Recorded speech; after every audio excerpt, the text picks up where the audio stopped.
the Japanese roster to secure a playoffs position as we jump straight into this ban phase.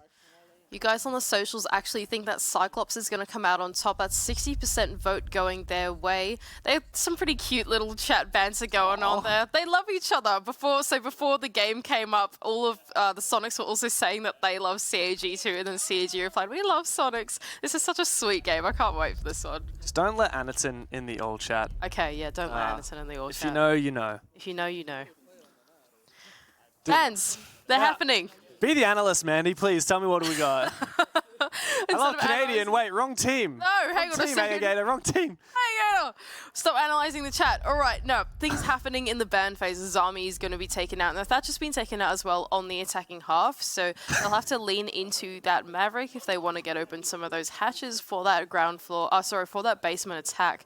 Zami being taken out is also a pretty interesting one to me as well. It does make playing some of those sites, like I imagine the top floor around kids, a little bit more tricky because you don't have those Azami barricades that block off lines of sight from like the double window, games window, that type of thing. I'm so distracted by this chat. It's so wholesome. I know, right? I know, right? Cyclops are probably the most notorious team for getting in the all chat, especially in scrims from what I've heard. You don't want to know some of the filth that the English-speaking teams have taught them. No, you don't. But fortunately, they keep it clean for the stream here. And it goes to show CAG in high spirits. Both teams, in fact, quite chilled out. Soniqs, of course, have very little pressure riding on this game. Not only have they already secured playoffs, but they've already secured first seed. So for Soniqs, really, this is about just making sure they don't get rattled too much. I think if you're them, you want to just have a good time. Obviously, still try and win, because if you can win even when Geo is sick and while Cyclops are fighting tooth and nail for a playoff spot, that tells you something huge about Soniqs. But, of course, you don't want to press too hard. You don't want to be upset with each other if you're making mistakes. There's no point arguing. Just have a great time. Whereas for CAG, I mean, they're always having a good time. Maybe a little bit too much of a good time, even when it's a serious match. Look, I think the thing is for Soniqs, even though this is technically not mission critical for their playoffs run, as they've qualified in, it is still important for them to, I suppose, gain the experience out of an international event. It's not every day that you get to play against a Japanese team. They're very far from each other, geography-wise, of course. So getting all the experience that you can is worthwhile. And hey, if you love each other in the server too, that's great. CAG looking for this roam, starting out on the top floor. It's actually AA Gator all the way inside of Armory, supported by Gatorada inside of Kids. They're going to play this top-down kind of fall-off inside of security, I imagine, is the next step for them, and Soniqs will have the challenge of clearing it. Will this be a full dedicated roam clear for Soniqs, or a little bit of a taunt on the site? Not too much pressure put to blue yet. We've seen a lot of teams just go and try and clear out that blue utility and then rotate back elsewhere. Blackray feeling a bit of pressure on small tower as he waves to the Yokai drone going past him. Looks like it is a big tower push for Soniqs. Yep, backsided take for Soniqs, and what that means is CAG have identified that and started to fall back off into this ground floor, identifying that they're not looking for the roam clear in this small tower master side. Instead, it's only Gunner that's here on the lurk. We can now see the pressure coming out from inside of meeting on the side of CAG. They don't want to give up this ground floor straight away, as Kansen will make the entry onto the stage. Still, this is only the roam clear. There's still a lot of ground to be taken for Soniqs, but they do claim the opening pick. A great shot there from Kansen with the G36. Gator taken down. Not able to move any of the pestered drones he might have caught. I don't believe he did actually catch any, so it may be a moot point. But Soniqs really just going for this one-sided take, aren't they? They've got meeting control, they've got the hatch open, and they can get to work figuring out their execute. Yeah, this is well identified from Soniqs. They don't actually need to take the rest of the map, aided by those air jabs from the Nomad, right? They only need control of meeting and of bunker if they want to do a backsided take. There's no point in going and loitering around laundry and loitering around freezer if you don't need to. And those air jabs are preventing Blackray from being able to retake through green and retake through meeting. He's still so tempted though, isn't he? But he can't. There's no rotate. He could go prone and try and shoot it off, but it's a risky game to play. Does tempt out a... Oh, there you go. He is actually going to go prone. But meanwhile, Soniqs are executing on the site. All 5 of them now already gone onto that basement floor. So that means that that flank could eventually come out. Anderton trying to hold his way, but Kansen on for the entry. Here's the great flank from Blackray, though. Soniqs have to be careful. They don't rely too much on that air jab because it has been taken down.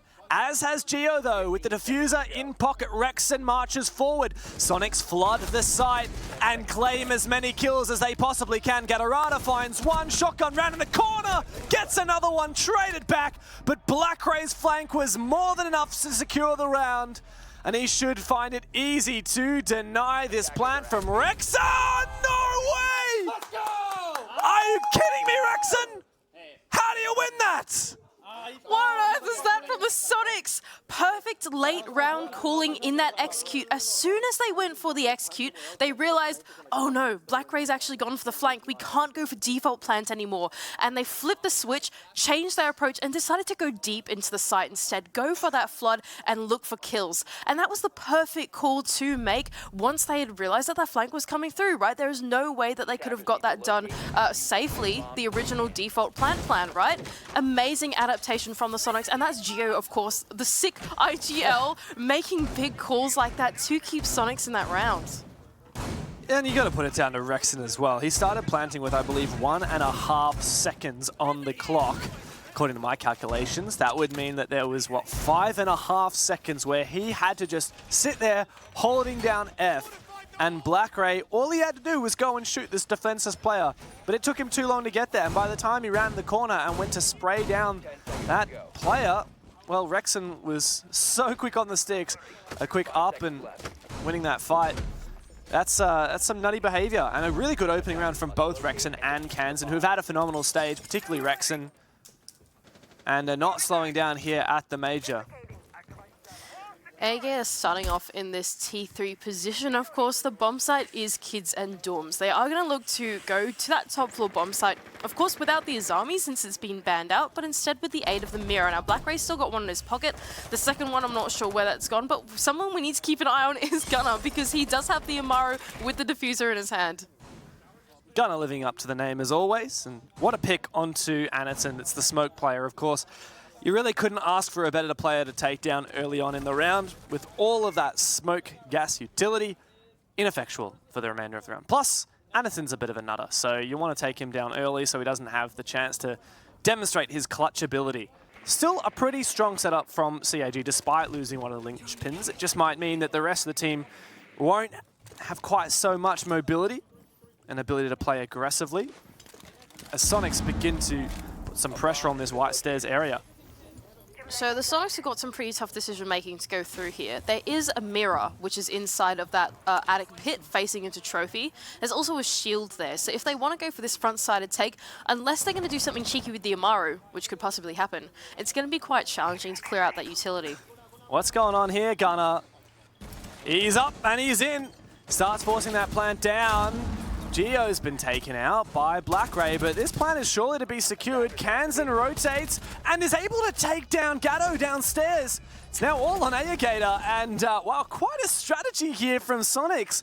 Love to see the refreshing playstyle that they have brought to the table. Ayagator 1v4 becomes a 1v3. Gun up a little bit too egregious on that peak, but it doesn't matter because Grix is there for the cross. Wow. Beautiful fast play there from Soniqs to get that diffuser down. Yeah, really well played. When you see a mirror and a big line of sight like that open inside of pit, you don't want to do something like go into armory and try and loiter your way around a master bedroom, that type of thing, because you're going to fall short to those lines of sight, right? Like you said, great change of pace. As soon as Kansan was able to get control up the white stairs, uncontested by Gatorada, he called out to his team, all right, we kind of have minimalistically what we need to go for this, game's window execute. That was the pocket strat of the Amaru. And that way, they forgo all the utility they had to deal with inside of pit and eventually went out the rounds. Pretty big deal there for Cyclops that Soniqs has had such a good start. Keeping in mind, Soniqs, there's not a lot of stakes for them on this game. It's just having a good time and continuing to demonstrate their exemplary. You know, practice makes perfect, right? And there's no better practice than an official game. Scrim's not quite the same. For CAG, though, there's a lot more riding on that than just a bit of a practice game. If they get 6 rounds here, they qualify to playoffs. So that is where their focus is. And starting with 2 Ls in a row on the defensive side is far from ideal. They really need to get stuck into it, especially because, on my mind, there's a lot of good defenders still in, especially that mirror, which hasn't really seemed to help CAG very much. BlackRay is going to start out in this small tower looking for a spawn peak. Meanwhile, Anderson's still, of course, setting up some of that site construction. Pretty extended roam so far from CAG. They're looking to hold 3 players here on this ground floor. Meanwhile, Soniqs looking for a small tower across take. Gunnar, the one to drone in, of course, just making his own way in. It's actually a lurk on his side as the rest of those Soniqs players reconvene around lobby. Once again, slow early round for Soniqs. They know that CAG love to play quite aggressively and they don't want to fall into the trap. They're not getting too desperate for early map control, playing it nice and steady. Gunnar, I love the use of the Hell presence reduction here. He walks straight past that camera. Eventually does take it out, but he doesn't check his corners. And guess what? BlackRay is there. Gunnar taken down. Good opening pick for CAG. That is your lurker taken away, but my question is, what have the rest of Soniqs been able to achieve? Last time we saw them loiter their way around lobby, that like master side type thing, and we can actually see one of those players, I believe that's Kansan up there on that top floor, creating some vertical lines of sight, immediately contesting in that next step of the roam, and that's inside of security. The question is, will CAG continue to play mobile? Will they potentially gift Soniqs an opportunity to refrag? It's BlackRay we're looking at here, right? Because he's cut off now. He wants to rotate to green. He does actually manage to get that cross, and it looks as if he'll fall back to side. So CAG happy with the advantage they've established for themselves, with the exception of Aegator, who may well have been misdrone. No, he hasn't. Wow. Well done from Grixer. A very cheeky spot for Aegator to play in. I didn't even realize you could prone on the bench like that, but Soniqs will not be deceived. Now this is a challenging part through the mid-round for the Soniqs, though. That meeting hatch is electrified, I believe, by the CAG claw, and there's nothing that Soniqs have got in the pocket to actually deal with that. So going for that backtake is not really an option unless they can use a Twitch drone to get that somewhere underneath E-Box. I imagine it's going to have to be a front take for the Soniqs. But you got the mirrors to deal with as well. He does decide to take down one mirror, but surely he loses the Twitch drone here. There you go. He does have one left. The Hibana might be employed here to try and take out the mirror window. Nope, not going to happen. Yeah, you're right, though. Like, how are they going to open up this rear hatch? At the moment, with 20 seconds left, it's kind of a moot point. They just have to send it. They don't have a choice. It's a 4v4 now. Desperate execute for Soniqs. Anaton, first line of defense in Freezer. C4 goes out. Huge amount of damage on Geo and Rexon, but that might not stop him. Rexon marches forward once again. He's a hungry, hungry man, and he finds one, gets a double! Goes in with the pistol, but sprayed down. There ain't no time left for Soniqs, and CAG finally find their first round on the defense. Oh, geez, that round got a little bit closer than I anticipated that one to be, eh? Not gonna lie, I was just like doing some, talking about like CAG claws or whatever, and I looked at them like, wait a second, there's 25 seconds left. Yeah, that round got way closer than I thought it was going to be. I thought Soniqs, they had that one lost since they couldn't get that hatch open, but they managed to claw a couple picks back going through Freezer there. CAG, of course, because the site was still closed in for them, they hadn't got that E-Box hatch open. The mirrors were still up for them with the exception of the one inside of Freezer that had been open. They could just hold on to their ground and play the crossfires, and Soniqs flooded through in those last 20 seconds. It was pretty disconnected. The gunfights didn't really go their way, and eventually, of course, Cyclops went out the round. Cyclops, interestingly, will actually go to their tertiary site instead of reattempting dorms. On the reattempt, laundry supply did work out, but opting instead to go for kitchen dining, which, funnily enough, is even less common than kitchen meeting. So to many teams, this isn't even a tertiary site. This is one that most teams wouldn't even dare to go for. But we have seen some really good defenses of this site, Mandy. What springs to mind for me is that Fury W7M game that we watched on the first day. W7M were nasty on this site. Yeah, they were super good at it, and what it really hinges on for this defense is how well you can play the contest inside of that shower hallway, and how much you can contest the breach by just, I suppose, having a gun up on it. That was what KZ was doing in that matchup, or having your plant to null. And so we can see CAG putting a lot of resources and pressure inside of that hallway. We've got a shield facing it, and we've got to rotate as well so that people can contest the breach from inside of showers. Now that shield in the hallway has been taken out though, so really good use of the Flores from Rexon. But there's quite a few elements here on both sides to deal with this. We've got double shields. We've got Kansan on the Ossa, and we also have Anaton on his Spirit Operator, the Clash. I mean, it can't get Monty, can't get Blitz, can't get Ossa on the defensive side, but Clash is that next best thing. And it could be really good for just getting information, enabling some aggressive peaks from Aegator. Another important thing to note here is that Soniqs are going to bring along the Ossa. On the side of the defense, the only thing that's really there to deal with it is the C4 of Aegator, who's currently got it prepped in his hands, and it's now gone to the vertical. So if the breach does manage to get open, late game is going to be very much in the favor of the Soniqs, but not if that happens. Gatarada with a great run out onto Rexon. Wow, I just love the use of that clash as well from CAG. Blackray, thanks to the call-outs from Anaton, is able to quickly swing that Showers hallway and take down another pivotal player in Gunner. Now Soniqs in the 3v5, this side is becoming a little bit unwieldy. Doesn't matter that you've got the Ossa. Still don't have a breach on that wall. They still haven't been able to contain this aggression from CAG. That's exactly it. I think I got a bit ahead of myself talking about the late game there. It's pretty hard to get a breach on the wall when you've got a clash in your face, right? And that's the beauty of the strat that Cyclops are running. Now Grixa, Geometrics and Kanzen left in that 3-on-5 situation is going to be very challenging to face against the constant information that Anaton is giving on the clash. Just look at that. The big thing here for Soniqs is they're looking for a pick. That's what they need to go for. Get a pick, maybe threaten a plan. Oh, but I love that. Oh, that's so clever. The Clash Zap forces the shield away, and that just enables Cyclops to go nuts. What a round from CAG. It ends in a flawless, and they take a huge dub there on the tertiary side. They showed us exactly why Cyclops could go for that tertiary site, right? They are the kind of people that will bring out operators like the Clash. That's the benefit of having a player like Anaton on your roster, right? With that Clash, he really enabled his teammates to be able to retake control of where the breach door was, retake control of that shower hallway, and that's always going to be your biggest point of contest. Even though that first deployable shield had been taken down, they had redundancy, and that was in Anaton running straight through and telling exactly what the timing was for his teammates to peek it. I got to say, that is, I mean, just super smart. A lot of people forget about these tiny micro interactions, but for me, a huge thing is, like you said, there was only one C4 which wasn't able to take down any Ossa shields, and there were no impacts that CAG brought. But what they did have to counter that Ossa was the Clash. And when you zap an Ossa who's holding her shield out, it knocks her shields away, kind of like if she's been knifed in the shield, or if she's been hit by explosives or hit by a concussion. And what that allowed was for another Cyclops player to then spray down the legs and the side of the body until that Ossa fell. And amidst the confusion, CAG just sprung into action. Where we sit now, Mandy, is actually a 2-2 even scoreline. CAG built up a bit of momentum here. And it's Soniqs that we look to now to get back into it. But they might have a decent chance, as we're likely to be going back to dorms this round.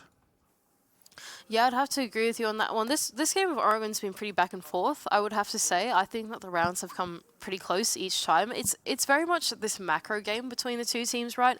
Whoever makes decision-making quicker seems to win the rounds, right? With CAG in that last round, they were more on the ball with finding the timings in the peaks, whereas Soniqs sort of took too much time loitering around Big Tower. They didn't have very good crossfires set up as quickly as CAG did, right? They were a lot more decisive in the defense that they were going for.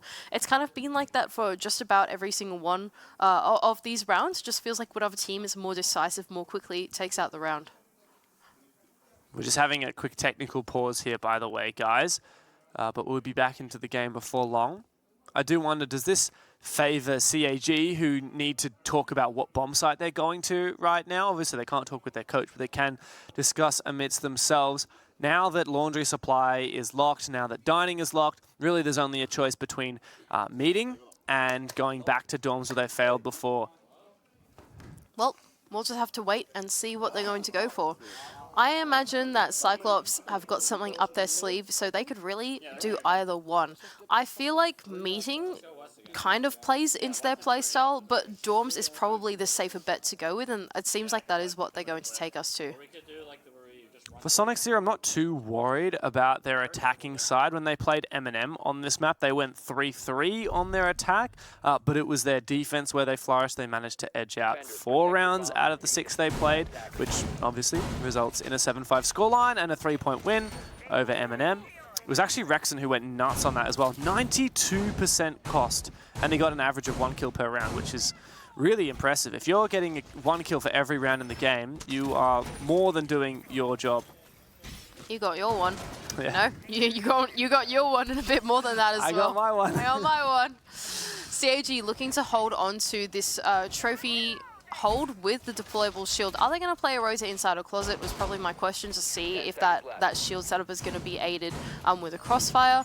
But there are a couple ways that you can play this site now, right? Do you play it more closed off, where you actually keep the breaches closed off, no rotates in closet, no rotates in attic? Or do you want to play it more open with that line of sight and pit and that type of thing? I feel like those are the two different setups that a Cyclops could employ, and it seems like they're going for something a bit more conservative. The Cyclops always, they flourish when they're playing their aggressive playstyle, when they're going for things like this, Black Gray, in small tower, looking aggressive, got his Cyclops skin on the Alibi's MX4 Storm. I gotta say, nice skin combo. I love the bling. I love the purple and blue You and your attachment skin. Yeah, I mean, it's beautiful, it's fashionable. But Kansan could embarrass him. Oh, Yokai drone. I was wondering what he was shooting. Good information gathered from the Yokai, and it does manage to escape. A bit of a battle bots here with the two drones seeing each other as Black Ray begins to fall back further. A little deep-eck impression there, of course. The Yoko drone aiding Black Ray to fall off from that position, even though he was being cut off from the white window. The rest of Soniqs, though, it has allowed Kansan to entry in through this shower side of the map, while the rest of his teammates work that master push. Working that master push right now is becoming difficult for Geo because of the mute jammers that are stalling out his Flores drones. I've actually called that one wrong. It seems like they're actually consolidating their plays around that big window take instead. Gunner, he's the one with the Amaru and the diffuser in hand, and I imagine is sitting just outside of the big window. Now that shield inside is very challenging to take. Never mind, I can't even talk about this because he's already hopped in off the back of the flashbang and is getting the plant down. Cyclops, hello? Hello? Anybody home? Apparently not. Might not matter though, because Gunner hasn't been able to stay in his position. It's going back and forth though. Suzu in a bit of an awkward spot. Black Ray hunted down below thanks to Kansan. He's gone big here. Ayagator looking for the double. Oh, he gets both. That's the CAG skin coming in handy. It's now a 1 versus 2. Unless if Ayagator can pick up Suzu. There you go. Manages to lock that one in. Is he going to be able to get this disabled, though? There's a player all the way outstairs, and there's just no time to get the job done. Ayagator caught in a bit of a rough spot. And of course it is Rexon. He's a killing machine on Oregon, and he finds both the final kills to get Soniqs back in the lead. Great push from the Soniqs. They identified that double window wasn't being held or contested as strongly as inside of Trophy. Inside of Trophy, you had that really frustrating mute jammer and shield setup that the Flores couldn't penetrate. And so they decided to flip their control, go small tower because they had a couple lurkers down there and Kansan on the Nook. And they made that entry work off the back of a flashbang and just, well, not that many CAG players to answer for the call. And like I was saying before, I think Soniqs are going to be pretty happy with this. 3 attacks is all they managed out of the 6 against M&M, so if they can hold up with their defenses as strong as they were when they played M&M, then they should be pretty fine here. CAG are actually a far more defensive-sided team on Oregon than they are attacking. They win 66% of their defenses, but only 49% of their attacks. And funnily enough, it's actually quite the opposite for Soniqs. They're a really really attacker-favored team on this map. Oregon, they win 62% on that side, only 54 on their defense. So it is going to be a tale of two halves, I think. It would be huge if Soniqs could actually win this half outright, 4-2. But now that Cyclops have the ability to go back down to the basement, I do have a little bit more faith in them. Just to harp on a little bit about the Sonic success at the moment, this feels like very macro-based game. It feels like I said earlier, the team that makes the better decision-making quicker is the one to win out this game. And I just feel like Soniqs are a little bit more on the ball than the CAG are at the moment. They're looking for this extended hold into what was the other side of Small Tower and now into Big Tower, trying to contest the entry directly onto Soniqs. Interesting aggressive plays here from CAG. Wow, Hagen is actually going to go all the way up to T3. It's quite a peculiar play from Cyclops. Usually you wouldn't have so many players here. Often you might have one guy just trying to delay time upstairs in T3, but late rotate up there. Soniqs have taken mostly the west side of the map as control. Great from Soniqs. This is so much free real estate that they've been given and identified. And now these players inside of Big Tower are playing a pretty claustrophobic setup. If Soniqs can start to surround them, maybe play that cutoff around the green hallway, or just generally start to get control in Tier 1, this could be really dangerous for the CAG players that are stuck there. And that's exactly what Gunner's doing at the moment. Yeah, but I don't think he realizes that there's 2 roamers above him right now. The Lion roars out and makes his way into T1. Love this, though. This is something that Soniqs didn't have previously, the ability to open up this hatch. But is he going to get it in time? Oh, he just does. So I just want to quickly point out, Kansan is the one that was on the drone just then. He's just got off it. I think they do know that there are players still in the top floor, I believe. And Kansan is the one that has been put on that flank watch. He's just gotten off it to put down one of those line charges while the rest of Soniqs start to work the site. The kit is, in fact, in a front take. It makes me wonder what Soniqs are going to go for here. Yeah, well, Cyclops has sprung into action. This flank started to activate here. Ayagator in T1.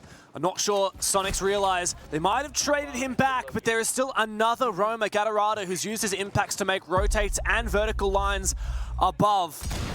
And now, oh no, the Vulcan canisters from Ayagator are going to stall this out even further, and Gatorado still this X-Factor offside. This is going to be a struggle for Soniqs. They're running out of options. They can't get open that lobby hatch. They have to do a back take, but like you said, the Goyo canisters are stalling out that backside. That said, Kansan might be able to just send it on through. 1C4, Geo manages to dodge, but what a shot there with the slug shotty from Suzu. Where is Gatorado on for the flank? He's got to be there to disrupt it. Made his way down through Freezer. The plant is going in. Rexon finds one, and Geo's forcing down that diffuser. Is Grixer going to be able to cover as we head into a post-plant? Grixer finds one, and there must be Gatorado to flank, but he's not there in time. And Soniqs are able to force that plant down against all odds. Once again, I'm going to point towards the shot calling of Soniqs. Geo knows exactly what the win conditions of these rounds have been. Even though they haven't been able to get open all of the hatches, the walls are often staying closed because Cade is there on the ball, that type of thing. No matter what, Soniqs have got some way to get into the bomb site. Not only that, but they've done really well generally in that macro game. They're not being sloppy about their attacks at all, right? It looks like they were being a bit dangerous about it because they didn't dedicate themselves to that roam clear, even though there were 2 in Big Tower. But they had Kansan then. He was sitting there flicking between the drones. He was ready for that flank watch. And even though the flank did eventually amount to come through, Geo was like, boys, just send it. Be on the same page. Go for the flood. If I can get the plant down, I will. And that's the strength in having this IGL on the roster. He's just done such an amazing job in the macro game. And the result of it is Soniqs going up 4-2 on their attacking half. This is even better than they managed on Oregon against M&M. And for CAG, that pressure is starting to mount. Keep in mind, Cyclops could lock in playoffs, but they need to at least get 6 rounds in this game and the 1 point that will come along with it. Now, there is a chance that even if Cyclops lose this in regulation, that they will be able to make the playoffs, but that relies on the game that's going on Stream A, which is between Black Dragons and M&M. If that game goes to overtime, then neither of those teams will be able to catch up with Cyclops, even if they lose in regulation. But you don't want to rely on the chance. You don't want to rely on other teams and other results going their way. Cyclops have to take matters into their own hands, and that means they have to go nuts on the attack. I'm going to double down on that point too. Maybe this is going to sound overly critical, but Soniqs were very disciplined. They were not sloppy at all on their attack. Every time they went for an attack, they made use of all the utility they possibly could. They gave their way in very creative ways while keeping eye on the flank watch, while doing their due diligence through the mid-round. They didn't fall short in any single way through that utility. CAG, on the other hand, their playstyle is often quite sloppy. They often do try and skip steps and do something a little bit funky. And I think that if they don't give the respect to Soniqs and be a bit more careful, then they're going to run away with it. Well, it looks like they might be going for something a little bit Soniqs branded, or Cyclops branded. In goes the Glads of Aniton, but feeling the choking grip of that gas as Ayagator sends it on through. He finds the opening pick with the spear, and he just keeps sending it deep into sight, feeling a bit of pressure, and he is traded back. Gunner's found 2, and that diffuser has been left off by Gatorado. Had to fake it as that gas rings on out. Once again, a reattempt at the plan, and it is denied. A triple for Gunner now. And Cyclops are falling apart. Aniton's smokes have subsided, and he must rely on this DMR now in the 2v4. What a way to disrespect Soniqs, but they just put them to bed. Now 2 on 4, of course, Gunnar, the man of the hour with that 2K coming down from Freezer in the retake. It's going to be very tough for CAG to get back into this round. And really we look at Suzu to do something, but he's clearly not able to do anything.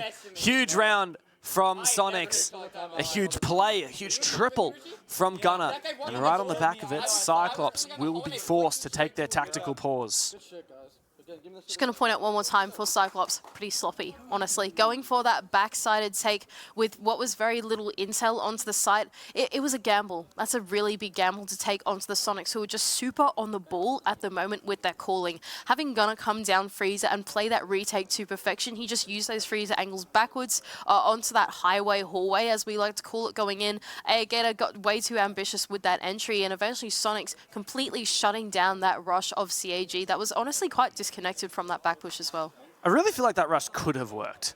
But even just little things like Ayagata, he finds his opening pick with the Finker, and he just keeps pushing. There's 2 players in Freezer, and yeah, of course he wouldn't know about it, but you'd expect at least one.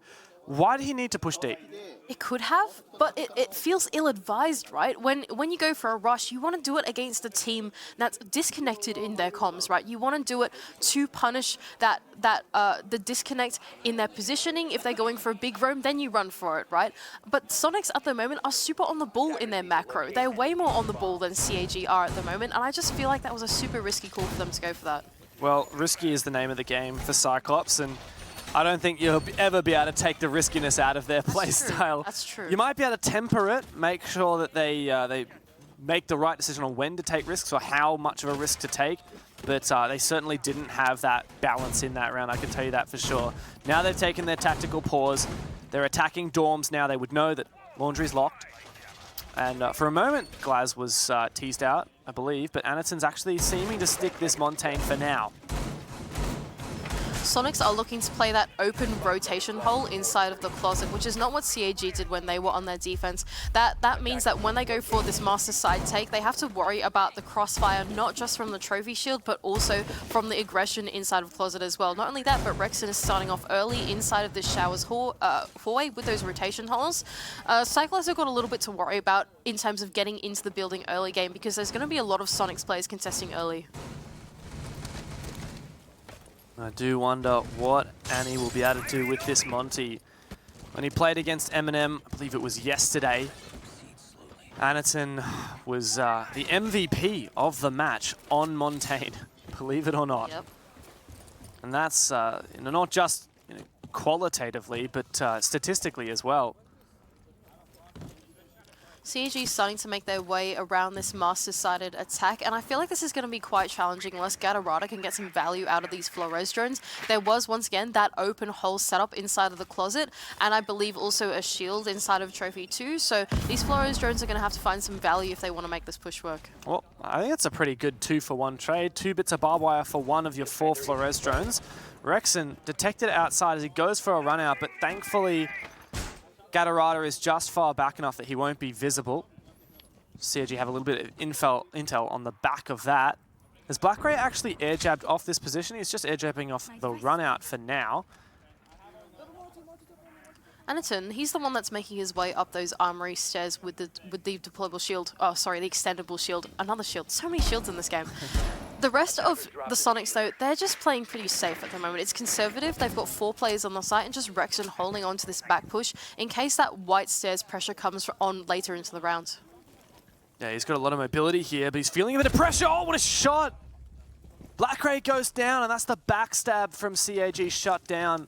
Now, Anaton has managed to clear out this trophy position, but he is alone at the moment. And he's not really able to do a lot from this position. Fortunately, Ayagate has actually taken control of Attic. And with that, he can move into pit, start putting some pressure now on the positions inside of games, inside of kids' dorms, as he starts marching his way forward, trying to duel this angle inside of kids. But what is Cyclops going to go for? Oh, but look at this from Geo, playing aggressive on that main reinforcement. Do they know that he's there? I think they do. Anaton's just rounded the corner, but the shotgun in hand could be lethal. He's trying his best. Smokes go out, and there's Suzu. Takes down Geo. Oh, but a C4 from Grixer down below. All it finds, though, is the Monty, not the player behind it. Ayagata has a great position. Suzu's picked that diffuser up and starting to move, making his call. Grix has found one though, once again, onto Gatorada, and it's just going from bad to worse for CAG. Gassed out and, well, hopeless. Ayagata will be forced back, and just like that, Soniqs have found the match point here on Oregon. Once again, just so much discipline from the Soniqs. It really doesn't feel like they're doing anything that special, Dev, really. They're just sitting there on the site, playing conservatively, and letting Cyclops take their damn time. Really, they are. Cyclops, they had their space that was actually given away to them in Trophy. Anaton made his way up the armory, says, completely uncontested. There was actually no one playing on that Trophy shield, even though it was there. Same thing with Attic Control. That was the one point where the Soniqs didn't extend over into. It just took Ayagata quite a lot of time to get into that position and start making use of the push. It just feels like Soniqs playing a disciplined game, respecting CAG, not going for those wide swings and peaks, and just waiting for them to waste their time on the attack. And I have some very exciting news. At the flip of a coin, this game has become nuts, right? Soniqs have match point. If they defeat Cyclops in regulation, then the winner of the M&M Black Dragons game right now, if it's won in regulation, will go to playoffs. Currently, the score is 6-2 to Black Dragons. No way. If Black Dragons can close that game out in regulation, and Soniqs do the same here, then Cyclops' hopes of making it to their first ever main stage event, their first ever major playoffs, will be dead. Oh, and that's exactly the same for M&M as well, right? If they don't close out, if they don't manage at this to make point, their comeback, M&M, I don't think M&M can make it. M&M not in the running for it anymore. Because oh, M&M had to win in regulation. Of course. If M&M comes back and pushes overtime against Black Dragons, Cyclops make the major, regardless of the result of this game. This is why you're the numbers man. I don't know what I've got production talking in my ear. They're just giving me all the possibilities. I can't take any They're credit. telling you all the outcomes, all the permutations, all the possible timelines in the universe. But anyway, CAG have to mount an attack onto Soniqs here. If they want to keep themselves in the game, it's looking pretty dire at the moment. Soniqs have been very dominant. I've seen 10 billion possible scenarios. In how many of them do we win for Cyclops? It is just one. If they can come back here against Soniqs, it doesn't matter if they can't close out the game. Just 6 rounds would be enough to confirm the playoffs. Otherwise, they will hope that M&M can do the same against BD. So CAG have brought along the Ossa. That would indicate to me they're going for a very minimalist take onto this meeting side big tower, but they are about to be met by a power position of the back stairs. That's Geometrics with his own little deployable shield to face the deployable shield of Blackray. A bit of a cat and mouse game, isn't it? Blackray take down that Banshee. Geo's actually fallen off, so this is pretty big here. If Cyclops can take that map control. But Soniqs, though, do get away with all 5 players up. It looks like Blackray has confirmed now that map control. How will Cyclops play this? If there's anywhere to start this comeback, Mandy, it's going to be right here, isn't it? Yeah, it absolutely is. This is a pretty good attack from them so far. They've got all the tools that they need to do it. The Ossa, the baby EMPs to deny the wall, and not only that, but they have the Glaz as well, which is going to set up this big, long line of sight to cover for when that plant goes down. And how fast will that happen? Because Blackray's actually gotten really advanced here. He's in meeting, feeling a bit of pressure. Oh, gassed out! That stack damage from Soniqs is so powerful. No impacts left for Gunner, and the Glaz comes in and makes its presence felt. It's going all for Cyclops. This might be where they can keep their dream alive. The smokes to go through. Soniqs feeling that pressure as Rexon is prone. He's down. He's taken out. Anaton's found a double with the Glaz. Gunner once again under pressure, takes a bit of damage to the Rotero. Alligator taken out. And now Grixer must step up a quick peek. Can't quite jewel the angle out as Blackray has confirmed that diffuser. Anaton's just doing such a great job on this Glaz. Not only has he covered the plant, but he's even got the double entry off. Gunner, though, he's looking for that retake now at the sandbags. Is able to take down Blackray in the site, but he's got so much more work to do. This is winnable. The Rotero drone, a little bit more damage. Oh, here comes Anaton! How do you beat this? He's just so goated on the Glaz, and of course there's an Ossa shield on the stairs as well. Gunner down to 1 HP. And Soniqs won't be closing this game just yet. The Japanese want to see their team at the playoffs, and they won't go down without a fight. Yeah, great push from Cyclops there. They took that big tower to perfection. They put down the Ossa shield and aided by the smoke canisters. What that meant was that those impacts that came up from the side of the defense didn't connect onto the Ossa shield. They were able to get the plant down safely behind the safety of that smoke canister. The glass was perfect to cover. And usually what does fall apart in that attack strat is when you have anchors with impacts, right? When you have anchors with C4s, they can actually visibly see the plant going down and deny it with those explosives. If you have the glass and smoke combination, perfect, right? That's an amazing counter to it, and it works out amazingly for Anaton. Have confirmation from production. Black Dragons have taken down Eminem in regulation. Eminem is completely out of contention, and Cyclops will be too unless they can come back into overtime. 3 rounds is all they need to confirm their first ever playoffs, and if they can't do it, they will be going home tomorrow. Look, all I'm finna say, we APAC here, okay? APAC Miracle Run, come on Cyclops, it all begins from here if you want to make it into the playoffs. Grixer here starting out in the big tower. It's going to be an extended little roam from Soniqs. Not too ambitious though. Most of their reinforcements and utility has been dedicated to that late round. We've got the Goyo canisters for late round denial, as well as the smoke and the warden for when that smoke execute comes through.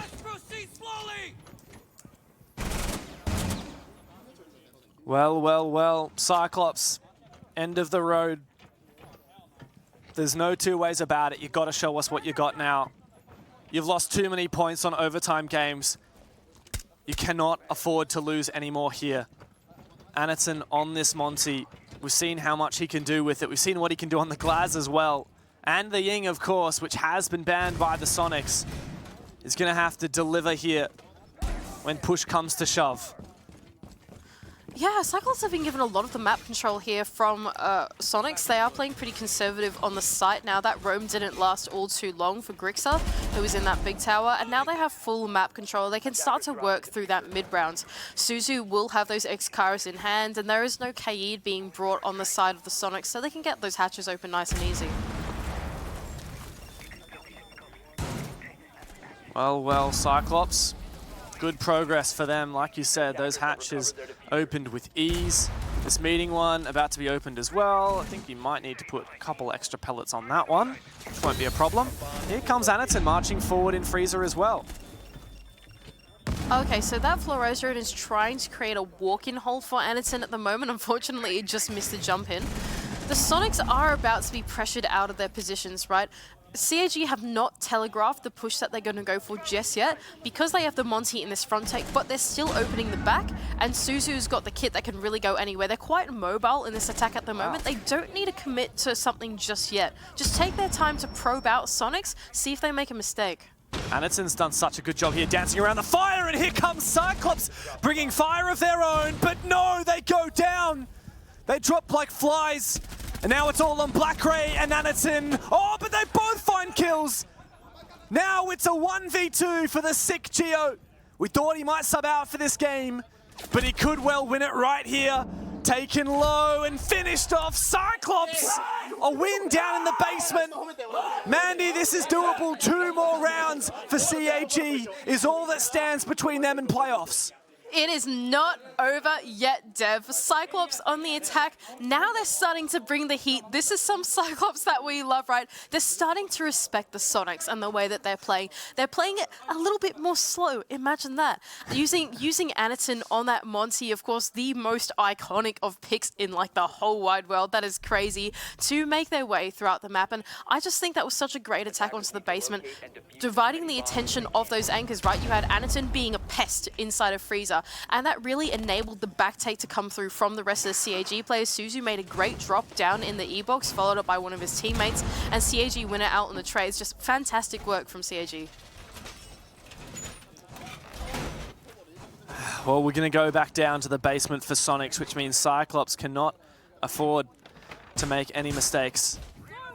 Such a strong bomb site to defend, but Cyclops have shown they can break through. Is Cyclops starting to read into this a little bit? They didn't do this roam quite so much last round, did they? I was just about to say that. 100% change in philosophy, literally 180. Last round, they were playing Goyo, they were playing Smoke, they were playing for that late round Denial. This time, they are playing the most extended roam we could possibly see on Oregon. They've got the Oryx starting out early in Small Tower, as well as all these rotations throughout the meeting, security, and attic side of the map to enable these roamers to be super mobile. This is a dangerous game to play against Cyclops. This is where they thrive. This is what they love, the roam game, the clears. They've got the Monty and the Dockerby to enable it.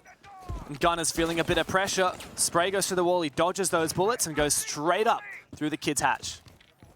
CAG have a lot to go through if they want to clear this map. They still have this entire top floor segmented out by the defense, and they can pretty safely rotate back, right? There are avenues for them to fall back through attic, through the armory stairs. It's going to be so difficult to clear out this map. That doesn't stop Anaton from marching on forward. Doesn't stop Soniqs from falling back. They're feeling that pressure. They hear that logic bomb detonate. Rexon feeling that pressure. About to be spotted out by the Monty. Just look at the mechanics of these players, the quick peeks. But Cyclops are getting a lot of information.